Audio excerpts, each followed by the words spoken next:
न्याय कुठे हरवला? सांगलीतील मुस्लिम एज्युकेशन कमिटीची निवडणूक वादात, वक्फ बोर्डाकडे धाव, प्रशासक नेमण्याची मागणी. सांगलीतील शैक्षणिक क्षेत्राला दिशा देणारी मुस्लिम एज्युकेशन कमिटी आज गंभीर वादाच्या भोवऱ्यात सापडली आहे. संस्थेच्या 2026 ते 2031 या कालावधीसाठी जाहीर करण्यात आलेल्या निवडणूक प्रक्रियेवर बेकायदेशीरतेचे काळे ढग दाटले असून न्यायासाठी आता थेट महाराष्ट्र राज्य वक्फ मंडळाचे दरवाजे ठोठावण्यात आले आहेत. मोहम्मद अफान फैयाज नदाफ यांनी दाखल केलेल्या तक्रारीत ही संपूर्ण निवडणूक प्रक्रिया नियमांना तिलांजली देत राबवली जात असल्याचा गंभीर आरोप करण्यात आला आहे. वक्फ अंतर्गत नोंदणीकृत असलेल्या संस्थेने वक्फ मंडळाची पूर्वपरवानगी न घेता निवडणूक जाहीर केल्याचा मुद्दा यामध्ये ठळकपणे मांडण्यात आला आहे. संस्थेचे संस्थापक विश्वस्त अब्दुल सत्तार रहमान बिडीवाले यांच्या वारशाचा उल्लेख करत तक्रारदाराने भावनिक शब्दात प्रश्न उपस्थित केला आहे. ज्या संस्थेची उभारणी पारदर्शकतेवर झाली तीच संस्था आज नियमभंगाच्या आरोपात का अडकली? दरम्यान सांगलीचे जिल्हा वक्फ अधिकारी यांनी या प्रकरणाची गंभीर दखल घेत संस्थेला सूचना दिल्या आहेत.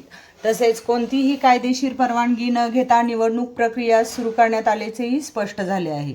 याशिवाय मुंबई उच्च न्यायालयातील रिट पिटिशन नंबर 4051/2006 संदर्भात कोणतेही ठोस आदेश नसताना निवडणूक जाहीर केल्याचा मुद्दाही समोर आला आहे.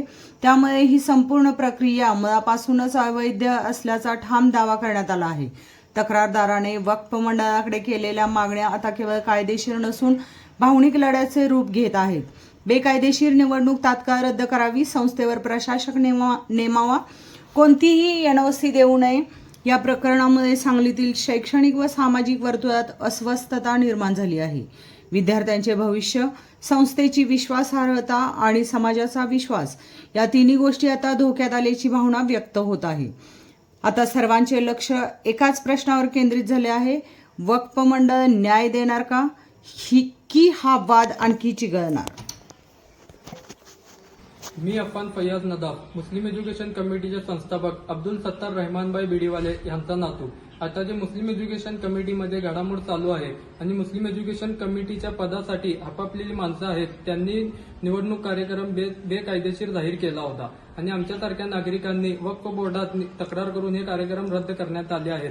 आता माझी वक्फ बोर्डाला विनंती आहे आणि मागणी आहे की हे जे मुस्लिम एज्युकेशन कमिटीसाठी प्रशासक नेमावा आणि आता जे बेकायदेशीर निवडणूक लढवत होते पदासाठी जी आपापलेली माणसं होती त्यांनी आपल्याच जवळची 40 सभासद घेतली होती. हे जे निवडणूक होती ते राजकारणीयच होती.